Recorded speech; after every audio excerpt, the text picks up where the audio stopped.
c'est par le fil de l'épée que les frères siamois Abd Shams et Hashim, fils de Abd Manaf, furent séparés.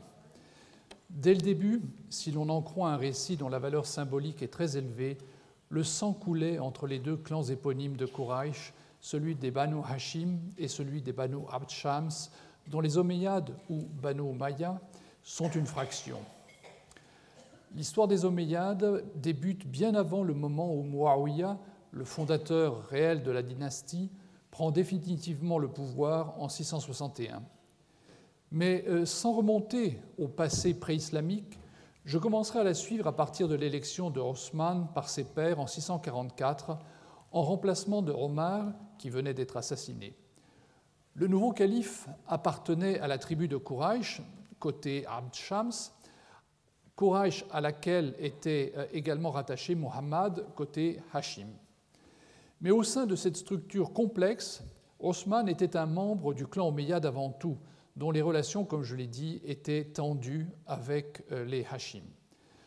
Les relations de Muhammad, d'ailleurs, étaient loin d'être bonnes avec les Omeyyades, puisque son représentant le plus éminent à l'époque, Abu Sufyan, était aussi l'un des adversaires déterminés de Muhammad jusqu'au moment de son ralliement à l'islam. L'assassinat de Osman en 656 ouvrit la porte à une guerre civile qui faisait pour la première fois s'affronter les membres de la jeune communauté. Ali, le cousin et gendre de Muhammad, accéda alors au califat et sembla un moment prendre le contrôle d'une situation complexe. Mais un groupe de musulmans, animés par la conviction que le nouveau calife n'était pas complètement étranger au meurtre de son prédécesseur, trouva en la personne de Muawiyah, un proche parent de Osman, un chef décidé à obtenir justice, les assassins de Osman ayant disparu de Médine sans être inquiétés. Cette opposition à Ali agitait l'Égypte et la Syrie, ce qui obligea le calife, qui était allé s'installer en Mésopotamie, à remonter vers le nord à la rencontre de ses adversaires. La bataille opposant les deux camps eut lieu à Siffin, sur les rives du cours supérieur de l'Euphrate, pas très loin de Raqqa, c'est-à-dire dans cette région, en 657. Le combat s'interrompit par un accord entre les deux parties qui prévoyait de remettre la décision à un arbitrage. La suite est connue. Ali commit une série d'erreurs tactiques et surtout suscita dans son propre camp un groupe qui était en profond désaccord avec ses propositions et dont sortit l'homme qui devait l'assassiner en 661, dégageant ainsi la voie à Muawiyah. Son avènement représenta un changement décisif de pouvoir à l'intérieur de l'État califien. Fils d'Abu Sufyan, il appartenait à une famille d'aristocrates, donc c'est cette branche-là. Il appartenait à une famille de l'aristocratie mécoise dont les membres, pour la plupart, s'étaient ralliés à Muhammad lorsqu'il était devenu évident qu'il avait pris le dessus de manière irréversible et que s'engager à ses côtés ne comportait plus aucun risque significatif. On est en droit de supposer que leur motivation était principalement d'ordre politique et non religieux. De ce fait, leur conversion ne devait pas changer de manière substantielle leur manière de vivre et leur observance des préceptes de l'islam devait, dit-on, rester limitée. Ils continuaient en somme à être des marchands avec une vision réaliste des situations et des représentants d'une classe supérieure en principe ouverte sur l'extérieur. Mais comme Muhammad avait accepté leur ralliement et par la suite manifesté de la considération pour eux, la communauté les laissait poursuivre leur mode de vie. Du temps du califat de Osman, qui était au fond un des leurs, même s'il était un musulman de plus longue date, les membres de l'aristocratie mécoise, et en particulier ceux du clan Quraïchite, avaient acquis une influence croissante sur le gouvernement. Leur attitude vis-à-vis de la politique était marquée par le réalisme et la capacité de s'adapter aux situations, ce qui n'était pas forcément le cas des milieux sincèrement religieux, qui n'étaient pas préparés à diriger et étaient avant tout soucieux de leur salut. L'historiographie occidentale a beaucoup insisté sur le côté plus mondain, au sens classique du terme, des Omeyyades, tentant parfois à les représenter presque comme des libertins, au sens, là aussi, classique du terme. S'il est vrai que certains d'entre eux eurent une attitude scandaleuse, il serait à mon sens erroné de croire qu'ils n'avaient pas le souci de la défense et l'illustration de l'islam.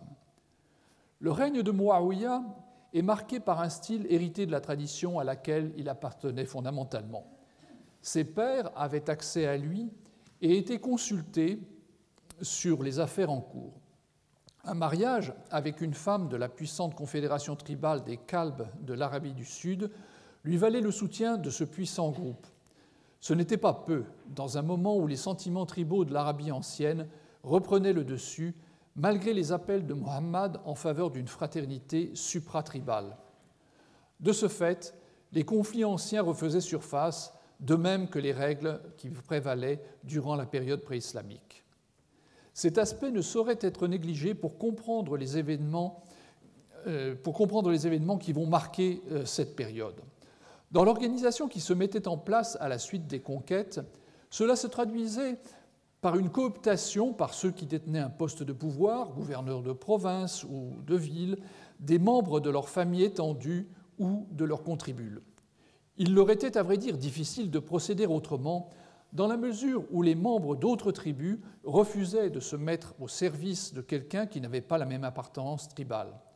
En ne respectant pas ces règles, on s'exposait à tout type de désordre qui pouvait engendrer des conflits sans fin. Il ne fait pas de doute que Muawiyah fit preuve, dans ces conditions, d'un talent remarquable pour réorganiser les provinces de l'Empire. Le choix de Damas comme capitale était largement dicté par les conditions du conflit qu'il avait opposé à Ali, qui, comme je l'ai dit, était allé s'installer en Mésopotamie. Sa décision de ne pas s'installer à Médine n'était toutefois pas une innovation, comme on le dit parfois, car l'abandon de Médine avait déjà été décidé.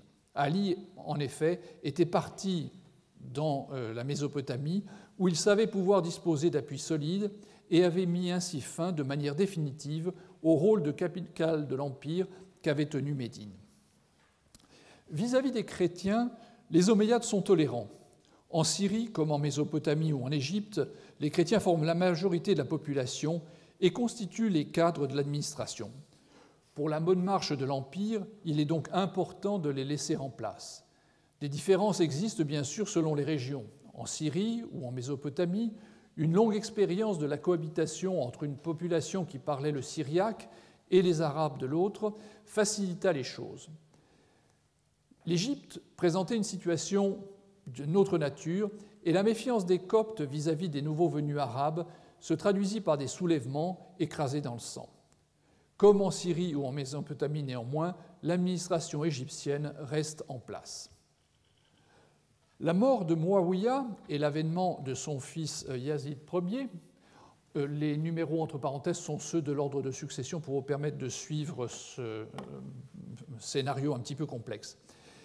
La mort de Muawiyah et l'avènement de son fils Yazid Ier en 680 coïncident avec un événement lourd de conséquences, la mort de Hossein, fils de Ali, à Kerbela. Muawiyah avait préparé sa succession en assurant la reconnaissance de son fils comme héritier. Mais l'opposition mésopotamienne refusait ce choix et fit appel à Hossein, qui résidait à Médine, pour venir prendre leur tête. Sans doute Hossein avait-il de son côté des ambitions et voyait un moment propice pour faire valoir ses droits. Sa tentative, comme on sait, s'acheva tragiquement, mais sa mort relança surtout l'hostilité des milieux mésopotamiens, même si les conséquences les plus graves pour les Omeyyades ne devaient apparaître en pleine lumière que quelques décennies plus tard. Sur le moment, la rébellion qui avait éclaté en Irak devait inquiéter le pouvoir omeyyade, qui éprouva beaucoup de peine à y mettre fin en 686-687. Le mouvement avait ceci de nouveau qu'il regroupait des nouveaux convertis qui devaient se rattacher en tant qu'affranchis à une tribu arabe, mais au prix d'un certain nombre de restrictions qui les faisaient se sentir traités comme des citoyens de seconde zone. La crise majeure de la période est toutefois ailleurs, curieusement. Parallèlement à Hossein, un autre personnage, Abdallah ibn Zubayr, neveu de Aïcha, la femme préférée de Muhammad, refusait de reconnaître le califat de Yazid Ier et entra en rébellion en 681. Il reçut de nombreux soutiens et réussit à se maintenir dans le Hijaz, c'est-à-dire la région, la région qui est ici, autour de Médine et de la Mecque. Il réussit donc à se maintenir dans le Hijaz jusqu'à sa mort en 692, à la fin du siège de la Mecque où il s'était retranché avec ses derniers fidèles. Au cours de cette période troublée, le pouvoir passe à une autre branche des Omeyyades après la mort de Yazid Ier. Donc on passe à Marwan, qui est donc l'éponyme de la branche marwanide. Le nouveau calife Marwan, mort en 684, n'eut pas un règne bien plus long que celui de son prédécesseur et cousin Muawiyah II. Mais il prit des décisions opportunes et sut stabiliser la position de la dynastie, profitant de ses succès pour faire reconnaître comme héritier son fils Abd al-Malik. Contrairement à ce qui est trop souvent dit de l'impiété des Omeyyades, je relèverai que dans les sources, Marwan était réputé avoir une très bonne connaissance du Coran. Son fils Abd al-Malik, qui règne de 685 à 705, qui eut comme Muawiyah la chance d'être secondé par des gouverneurs efficaces, en particulier al-Hajjaj ibn Yusuf, mit fin au contre-califat de Abdallah ibn Zubayr et réussit à ramener la paix intérieure dans l'Empire, à l'exception de révoltes ponctuelles, notamment en Iran. Ce règne est d'une importance particulière pour les réformes qui y furent mises en place. Le caractère arabe de l'Empire est mis en avant, peut-être en raison de la présence dans les rangs des opposants de nombreux non-arabes. Il est ainsi décrété que la langue et l'écriture arabe deviendraient désormais celles de l'administration au détriment du grec ou du persan. La monnaie est également réformée. En 696-697, les éléments chrétiens ou zoroastriens qui figuraient encore jusqu'à ces dates sur les monnaies frappées par les autorités disparaissent et sont remplacés par des textes en arabe, notamment la sourate 112. Enfin, et c'est là encore un fait à verser au dossier de l'implication religieuse des Omeyyades, le règne de Abd al-Malik voit une révision du texte coranique sous la responsabilité d'al-Hajjaj. J'y reviendrai par la suite. Les maigres données dont nous disposons ont parfois été interprétées, par exemple par Alphonse Mingana, comme la mise au point du texte canonique du Coran, l'attribution à Osman visant à donner au texte une autorité plus grande. Le fils et successeur de Abd al-Malik, al-Walid Ier, qui est ici, numéro 6, le fils de Abd al-Malik régna de 705 à 715. Il fut, à l'instar de son père, un homme d'État compétent qui sut maintenir l'ordre dans l'Empire. On retiendra également les noms des califes Omar II, qui règne de 717 à 720, et Hisham, 724-743, qui se trouve ici, qui tentèrent l'un et l'autre de résoudre les problèmes que rencontrait l'État omeyyade. Omar II, il faut le signaler, est celui des califes qui échappe en quelque sorte à cette damnatio memoriae abbasside, sans doute parce qu'il était le petit-fils du grand Omar, qui était donc son grand-père. Après la disparition de Hisham, une série de califes au règne très bref et pour l'essentiel occupés à maintenir un style de vie frivole, fragilisa la position du pouvoir, d'autant que les problèmes se multipliaient. Les incessantes disputes entre les tribus arabes affaiblissaient également l'État. Le dernier des califes omeyyades, Hisham II, hérita donc d'une situation très détériorée et ne put, malgré tous ses efforts, faire face à la révolution abbasside, dont je reparlerai dans un instant. Les problèmes à résoudre ne manquaient pourtant pas, depuis ceux des revenus de l'État jusqu'à l'agitation provoquée par les changements apportés par l'islam lui-même à l'équilibre qui régnait avant dans les territoires conquis. Le pieux Omar II, descendant donc par sa mère du calife bien guidé, homonyme, prit ainsi des mesures destinées à prendre en compte ces changements dans le traitement fiscal des nouveaux musulmans non arabes, mais sans que les effets aient été toujours bien prévus ou que ses successeurs aient à leur tour procédé aux adaptations nécessaires. Quoi qu'il en soit, le régime omeyyade faisait en définitive bien peu pour apporter une solution au malaise qui s'était répandu au sein du groupe toujours plus important des nouveaux convertis, qui ressentait le maintien, au moins partiel, d'une situation qui réservait aux Arabes un traitement de faveur. En effet, même si les autorités n'avaient pas adopté une politique en faveur des conversions, qui risquait en fait de mettre en péril les revenus de l'État, les milieux dévots, particulièrement implantés à la Mecque et à Médine, développaient l'idée que la conversion devait être favorisée comme voie d'accès au salut et, sur le terrain, différentes circonstances donnaient aux populations conquises des raisons de se convertir. Mais ce passage ne s'accompagnait pas des avantages dont jouissait l'aristocratie militaire, ce qui devenait insupportable d'un point de vue à la fois religieux et politique. C'est dans la partie personnophone de l'Empire, où les querelles permanentes entre les tribus arabes ajoutaient encore aux difficultés, que les sentiments d'injustice étaient le plus vivement ressentis. Ils contribuaient à attirer des mécontents vers des mouvements pro-alides, c'est-à-dire chiites, ou plus largement contestant la vision défendue par le pouvoir omeyyade. La fin de la dynastie omeyyade est bien connue.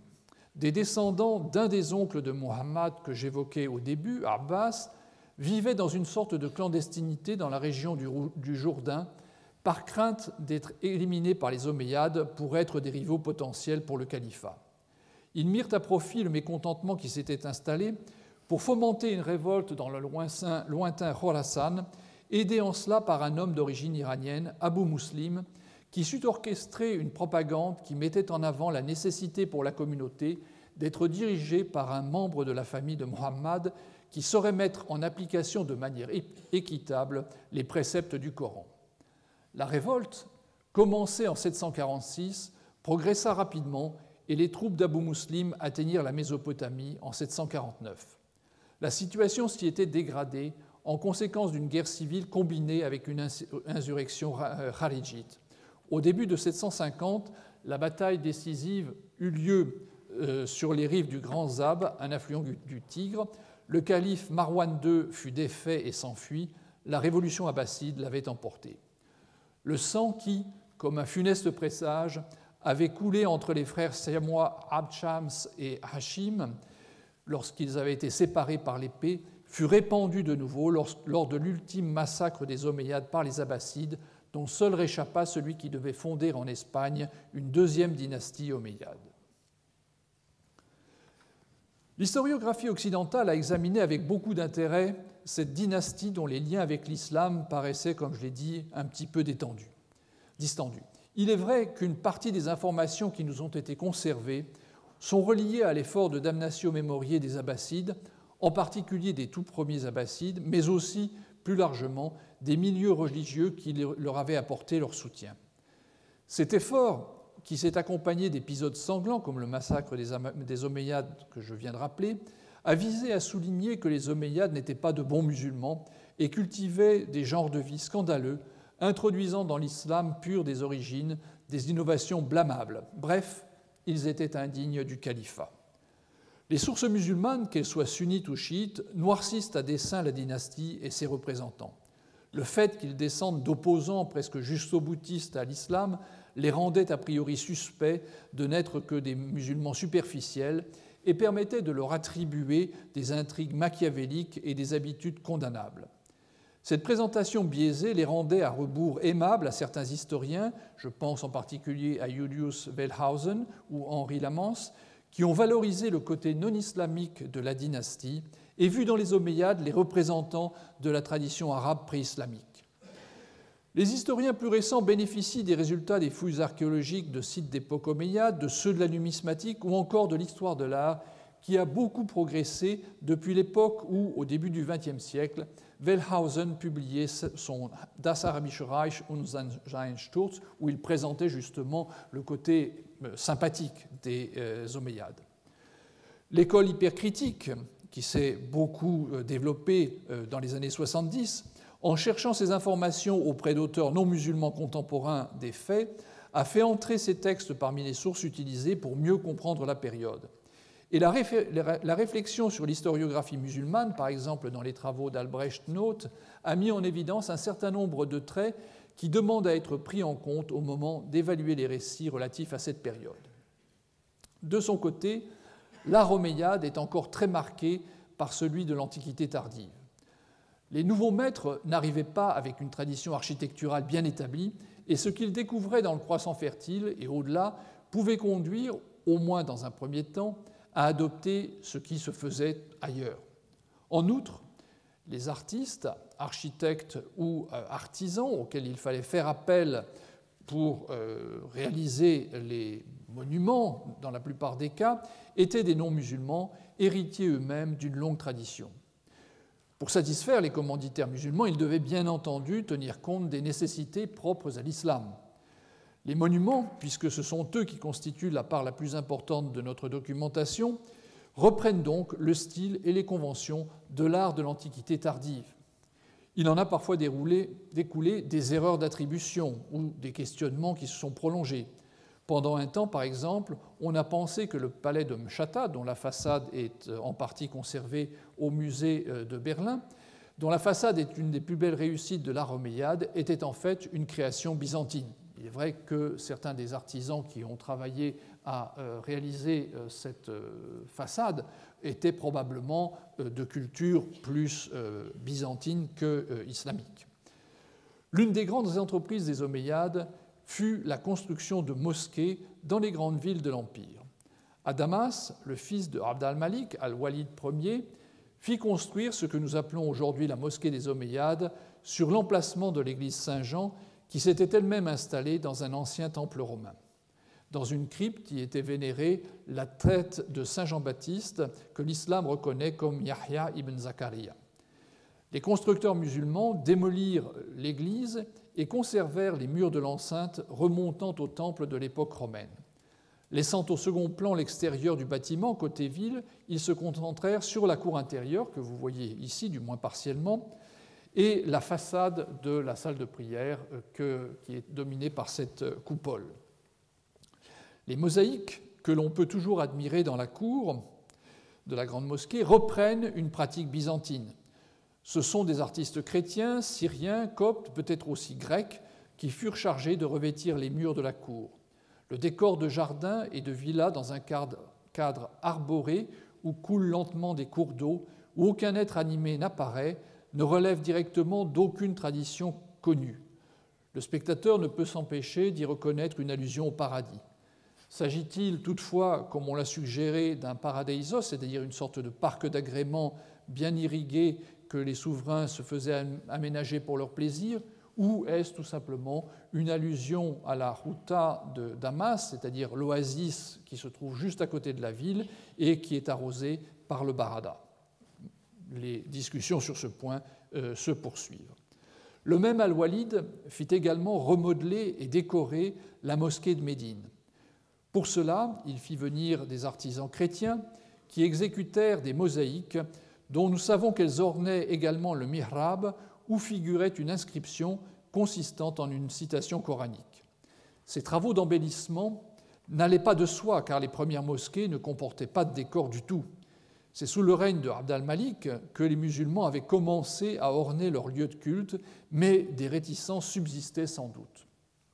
De fait, la tradition rapporte que lorsqu'Al-Walid Ier eut fait décorer la mosquée de Médine, un vieillard qui était dans la foule au moment où le calife vint examiner les résultats de l'opération l'aurait hélé en disant, et je cite, « Nous avions bâti dans le style des mosquées, vous bâtissez dans le style des églises. » Mais bien sûr, je m'empresse de l'ajouter, tous ne partageaient pas cet avis, et on attribue à Ibn Abbas, une autorité en matière de religion, les propos suivants, et je le cite également, « Tu dois orner d'or les mosquées comme font les juifs et les chrétiens. » La réalisation du programme ornemental de la mosquée de Médine comportait donc des inscriptions en mosaïque, comme dans le dôme du rocher dont je vais parler dans un instant.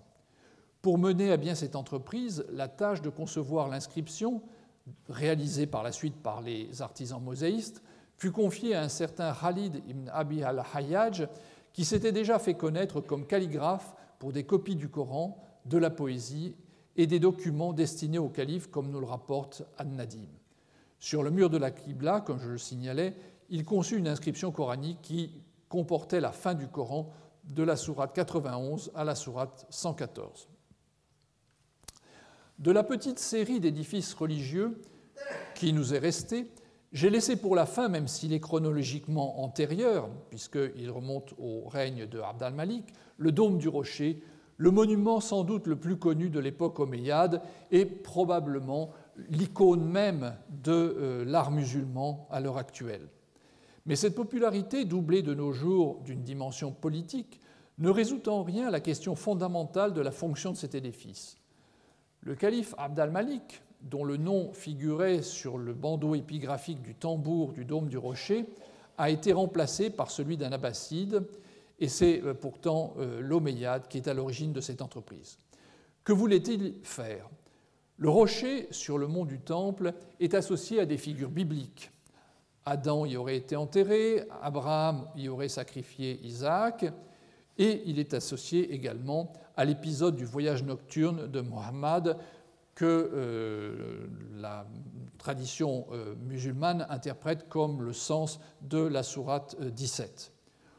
On y localise également à cet endroit le Saint des Saints du temple juif.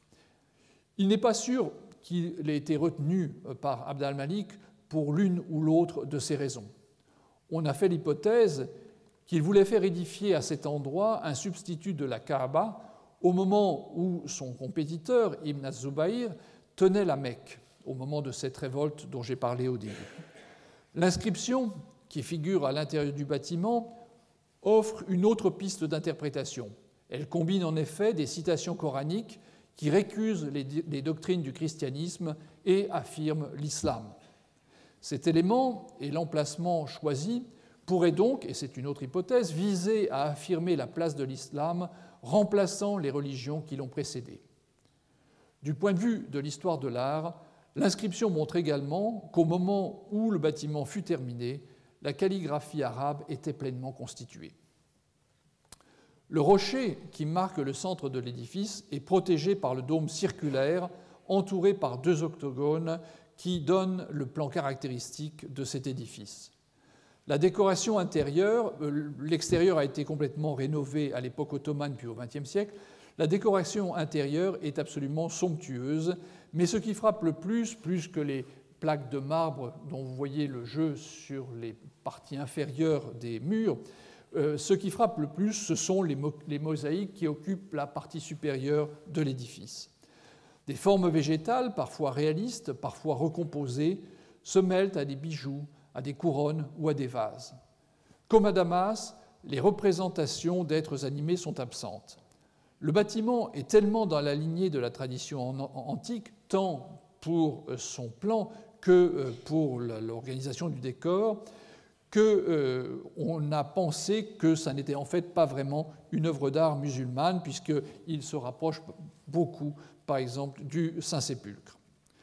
Les califes omeyyades, à part cette activité de construction de mosquées, étaient également très impliqués dans des constructions plus mondaines qui leur étaient destinées. Il est vrai qu'ils semblent avoir éprouvé un attachement modéré pour leur capitale de Damas. Certes, ils y étaient plus proches de leur sujet et ils trouvaient sans doute des distractions près des couvents chrétiens situés à proximité de la ville où on pouvait boire du vin et entendre des chanteurs ou des chanteuses. Et nous savons, même si rien n'en subsiste, que les Omeyyades avaient fait construire à côté de la mosquée, à Damas même, le palais d'Al-Hadra, où le calife pouvait commodément gagner la Maksura, c'est-à-dire l'enclos qui lui était réservé dans la salle de prière. Mais la construction de résidences princières aux portes du désert laisse penser qu'il souhaitait s'écarter de la capitale sans qu'on puisse donner une explication très satisfaisante. Est-ce, comme cela a été souvent dit, par nostalgie de la vie du désert? C'est l'explication la plus commune.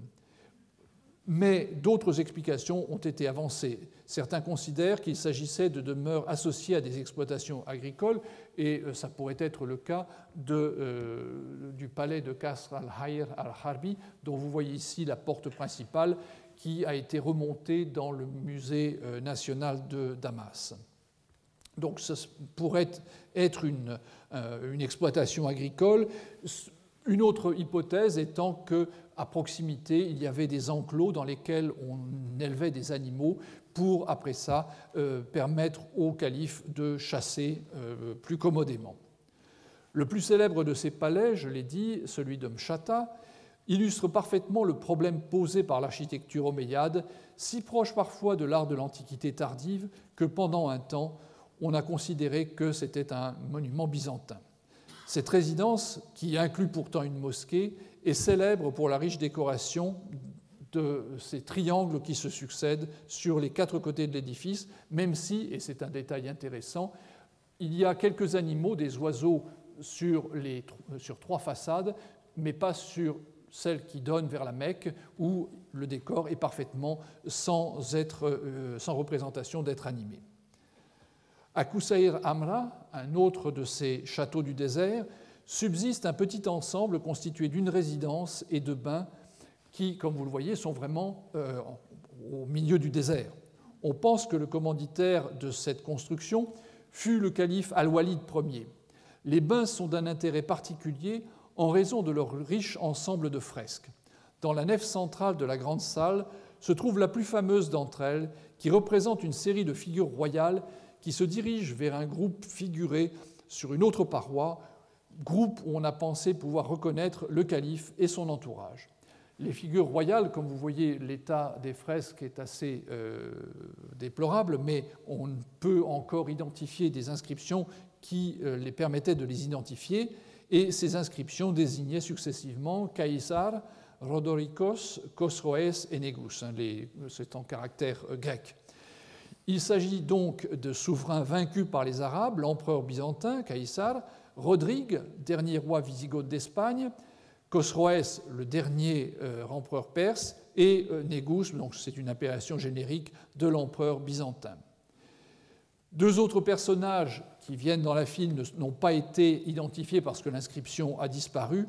On a pensé pouvoir reconnaître l'empereur de Chine et un souverain indien qui compléterait ainsi la représentation du triomphe global, pratiquement, des armées arabes. Cette scène, bien sûr, donne une date pour l'édifice, puisque nous savons que Rodrigue a été défait sur le Guadalete en 711. Les fresques, qui ont de toute évidence été réalisées par des artistes chrétiens, mêlent des scènes associées aux activités qui se déroulaient dans les bains, mais aussi dans les environs de la résidence, comme les nombreuses scènes de chasse, comme ici cette chasse à l'onagre sur la nef principale. Le calife occupe une place de premier plan, soit dans l'attitude du souverain qui trônant, soit comme un protagoniste de scène qui le met en valeur. Cet ensemble de fresques présente donc un double intérêt historique. Elle livre d'une part des images de la vie palatiale, certes idéalisées, et elle pourrait avoir d'autre part comme but de manifester la légitimité du pouvoir omeyyade en récupérant à son bénéfice une iconographie impériale antérieure.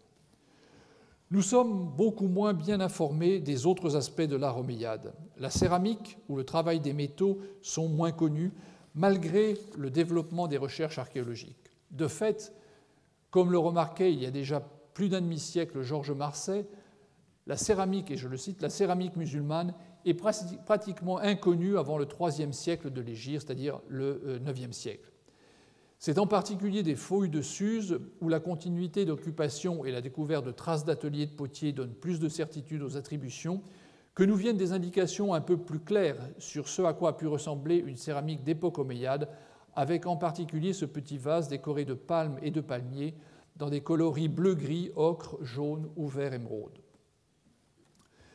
Le sujet que j'explore avec vous me conduit à examiner quelle a pu être la relation des Omeyyades avec le texte coranique. J'ai eu l'occasion de nuancer, dans ce que j'ai dit jusqu'à présent, l'image de grand seigneur libertin qui leur a été attachée par la tradition postérieure. En fait, comme nous disent les sources musulmanes, des interventions sur le texte du Coran prirent place à l'époque omeyyade. La présentation qui en est faite dans les sources n'est bien sûr pas exempte de suspicions sur les motivations de l'entreprise. Mais sur le fond, elle confirme qu'une opération sur le texte a été menée vers la fin du VIIe siècle. Examinons les données dont nous disposons. On a pensé que le calife Abd al-Malik aurait lui-même réalisé une compilation du texte, mais il me semble que dans le texte invoqué à l'appui de cette hypothèse, il ne s'agit en fait que d'un apprentissage par cœur autre sens du verbe jama'a, comme je l'ai signalé déjà dans des présentations antérieures. Les deux figures les plus impliquées dans ces réformes du texte coranique sont deux très fortes personnalités du pouvoir omeyyade. L'un d'eux, Ubaydallah ibn Ziyad, appartenant d'ailleurs à la famille omeyyade. Il succéda à son père comme gouverneur de l'Irak en 675 et dirigea notamment les opérations qui aboutirent à la bataille de Kerbela en 680. Il mourut en 686. Dans un récit conservé dans le livre des codex coraniques, Kitab al-Masahif d'Ibn Abi Daoud, un secrétaire, Yazid al-Farisi, rapporte de façon elliptique la nature de l'intervention réalisée à l'instigation de Ubaydallah. Le texte est ici, je vous le lis. Ubaydallah ibn Ziyad ajouta 2000 harf au Mushaf. Lorsqu'Al-Hajjaj ibn Yusuf arriva, il apprit cela. Il demanda « Qui a été chargé de cela pour Ubaydallah ?» On lui répondit « C'est Yazid al-Farisi qui en a été chargé. » Al-Hajjaj me fit convoquer. Je me rendis à la convocation, ne doutant pas qu'il allait me faire mettre à mort. Lorsque j'entrai chez lui, il me dit « Qu'est-ce qu'il a pris à Ibn Ziyad de faire ajouter 2000 harf au Musaf ?» Je lui répondis « Dieu ayant préservé l'émir de naître à la Kalla de Basra, c'est à moi que la tâche a été confiée. » Tu as raison, me dit-il, et il me libéra. C'est-à-dire qu'il rejette la responsabilité sur l'autre en disant c'est parce que je n'étais pas au pouvoir que c'est à moi qu'on a donné ce travail. Le texte commande par la suite, le texte d'Ibn Abi Daoud commande par la suite que cette augmentation consistait à introduire des alifs dans les verbes kana et kala. Le récit que vous avez sous les yeux met en scène le deuxième personnage de premier plan de la période, Al-Hajjaj ibn Yusuf, qui est mort en 714 et qui fut également gouverneur de l'Irak. Sa position semble, sinon critique, du moins prudente à propos de l'intervention de Ubaydallah. Il est pourtant l'un des protagonistes d'une deuxième opération touchant le texte dont la portée dépasse, me semble-t-il, largement celle de son prédécesseur. Omar Hamdan, dans un livre qu'il a publié récemment, propose de regrouper toutes ces retouches apportées au texte du Coran à l'intérieur de ce qu'il a baptisé le Masahif Project, le projet des codex coraniques. L'intervention semble avoir visé à contrôler l'état du texte, puisqu'on lui attribue la décision de faire dénombrer les lettres du Coran, une opération qui permet ensuite de déterminer les différentes divisions du texte en moitié, en tiers, en quart, en cinquième, etc. Mais il procéda également à des corrections du texte et serait à l'origine de la séparation des sourates par un trait ou un décor linéaire. À ses côtés se trouve un personnage moins contestable, Hassan al-Basri, qui est notamment connu comme transmetteur d'un système de lecture, une qira, qui ne sera pas canonisé à la fin du IXe siècle. Al-Hajjaj est présenté dans certaines sources comme un ancien maître d'école de Taïf, dans le sud de l'Arabie saoudite actuelle, sans doute avec une intention critique de dire que c'était un personnage de peu d'importance. Mais plus qu'un souci scolaire dans cette entreprise, il me semble qu'il faut discerner, dans le dénombrement des lettres par exemple, une imitation d'une pratique scribale juive qui est associée au mode de transmission écrit de la Torah. C'est-à-dire qu'en comptant les lettres, en fait, Al-Hajjaj aurait visé à déterminer le nombre de lettres de la version de référence. Toutes celles qui en auraient eu plus ou en auraient eu moins n'auraient bien sûr pas été de statut canonique. Dans la notice qu'un auteur postérieur, Ibn Khalikan, qui est mort en 1282, lui a consacrée, nous apprenons que pendant 40 ans environ, jusqu'au temps de Abd al-Malik ibn Marwan, le calife, les gens récitèrent le codex de Ousmane. Puis des lectures fautives se multiplièrent et se répandirent en Irak. Al-Hajjaj ibn Yusuf al-Thaqafi recourut à ses secrétaires et leur demanda de mettre des signes sur ces lettres ambiguës. On dit que ce fut Asr ibn Asim qui effectua cette opération, mettant des points uniques ou doublés en des positions différentes. Durant un temps, on ne lut donc le texte qu'avec sa diacritation. Cependant, malgré l'utilisation des points, des lectures défectueuses se produisaient encore. C'est alors que fut créée la vocalisation, et Ijam. On lut désormais en suivant le système des points et des voyelles. Lorsqu'on ne prêtait pas minutieusement attention à un mot, en ne faisant pas droit à ce système, il se produisait des lectures défectueuse. On chercha le moyen d'y parer et on ne trouva pas d'autre moyen que de s'en tenir aux instructions des connaisseurs en récitation orale. Ce qui doit frapper, bien sûr, c'est le parallélisme qui existe entre ce texte et celui qui nous est rapporté des origines de la recension de Osman. C'est finalement exactement les mêmes motivations, simplement qu'on les attribue un demi-siècle plus tard à la période d'Al-Hajjaj.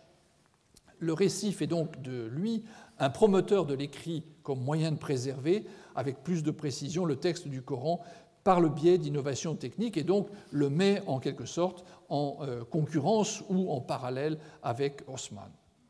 Mais dans un récit qui remonte à Malik ibn Anas, le fondateur de l'école malikite, qui est mort plus tard en 796, on nous apprend quelque chose de tout à fait différent. Le texte nous a été conservé par un auteur égyptien qui est mort au début du XVIe siècle, As-Samoudi, mais qui conserve dans son œuvre des matériaux plus anciens. Il rapporte que Al-Hajjaj ibn Yusuf fut le premier à envoyer des mushaf dans les grandes villes. Il en envoya un grand à Médine. Il fut le premier à envoyer des mushaf dans les villes. Celui qu'il envoya à Médine était dans un coffre à la droite du portique qui avait été construit pour indiquer là où se tenait le prophète. On l'ouvrait le vendredi et le jeudi et on y lisait à la prière de l'aube.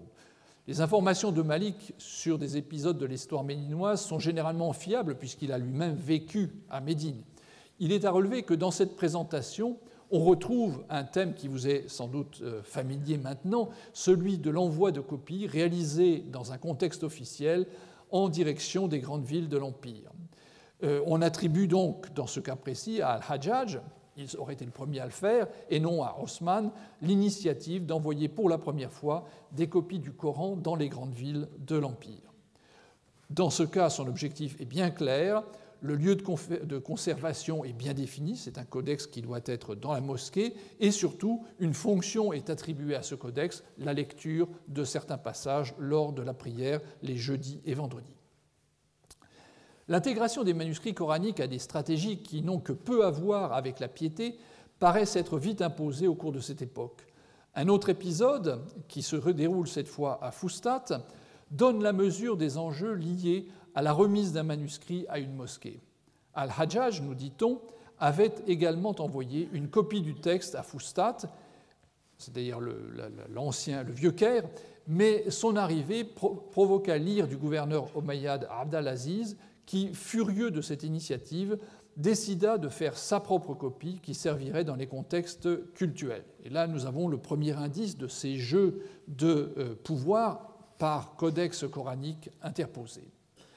Nous possédons également un autre récit, cette fois-ci dans un contexte polémique, dû à Abd al-Masih ibn Ishaq al-Kindi, un auteur d'une apologie du christianisme et d'une réfutation de l'islam. L'auteur semblait un chrétien nestorien qui travaillait dans l'administration abbasside sous le règne du calife al-Mamoun, c'est-à-dire entre 813 et 833. Il paraît, au demeurant, très bien informé sur les événements qui entourent la mise par écrit du Coran. Je le lis. Puis ce fut l'intervention d'Al-Hajjaj ibn Yusuf qui ne laissa aucun recueil sans le saisir. Il en fit tomber bien des versets et il en ajouta d'autres qui, selon certains, étaient relatifs aux hommes des Banu Umayya ou des Banu al-Abbas, désignés par leur propre nom. Une copie, conforme à la recension voulue par Al-Hajjaj, fut faite en 6 exemplaires. Un fut envoyé en Égypte, un autre à Damas, le 3e à Médine, le 4e à la Mecque, le 5e à Koufa et le dernier à Basra.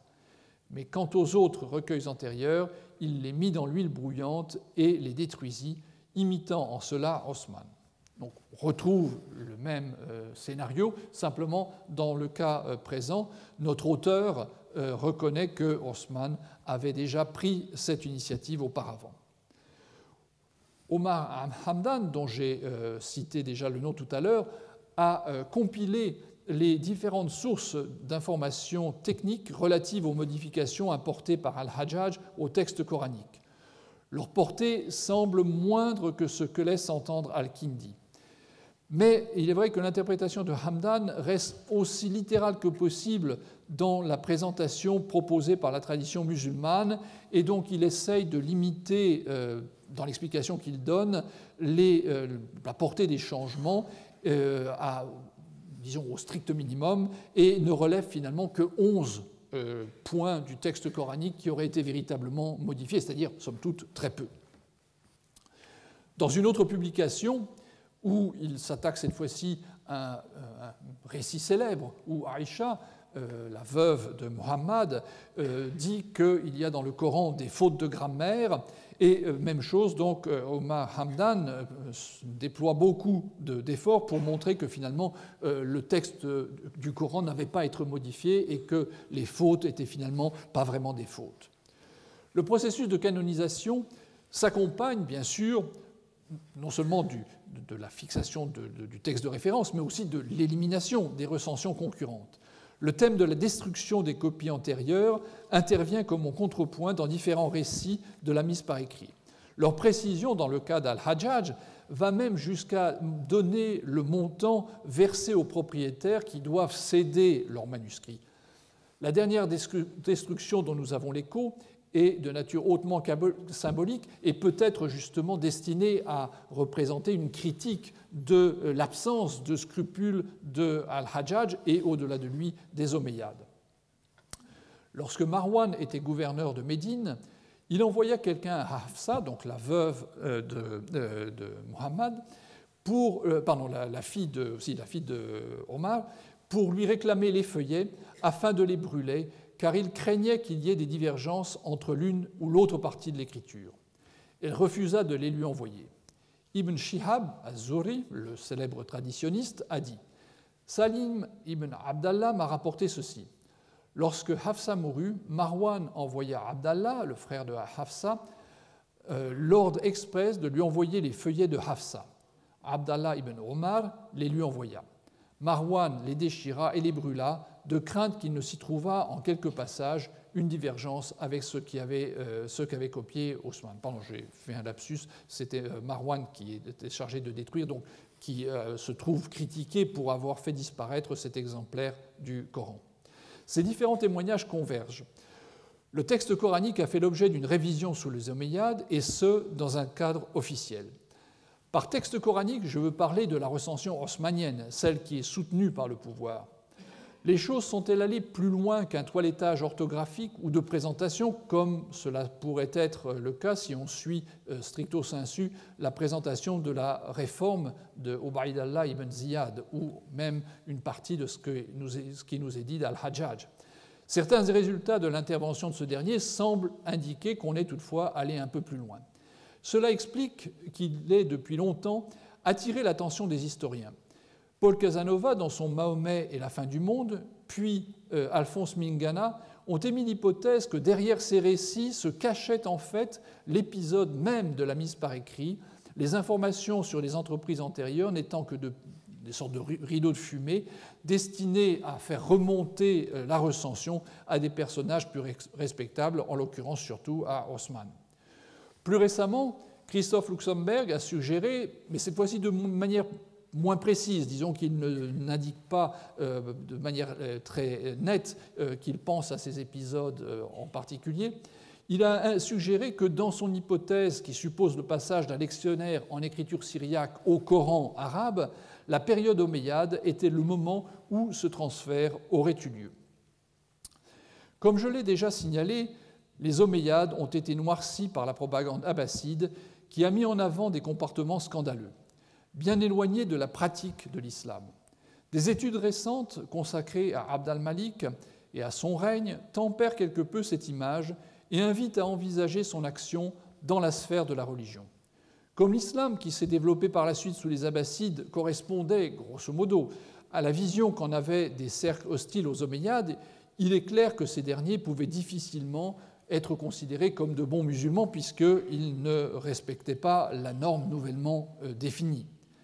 Il est un fait que Abd al-Malik a eu, et ça c'est un point qu'il faut quand même rappeler, a eu à son service le traditionniste az-Zuhri, dont on a vu passer le nom tout à l'heure, et dont on connaît l'importance comme transmetteur de tradition, et notamment de transmission à propos de la mise par écrit. Az-Zuhri est également celui qui aurait été qui aurait joué un rôle de premier plan dans les débuts de la mise par écrit du hadith sur ordre des califes omeyyades. Donc là encore, une nouvelle intervention des omeyyades pour réunir un corpus à caractère religieux.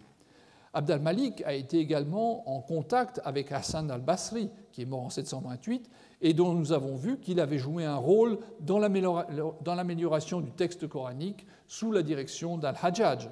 Or, faut-il le redire, il serait surprenant qu'une opération de ce type ait été lancée à l'initiative du seul al-Hajjaj, dont on connaît la loyauté absolue vis-à-vis des Omeyyades.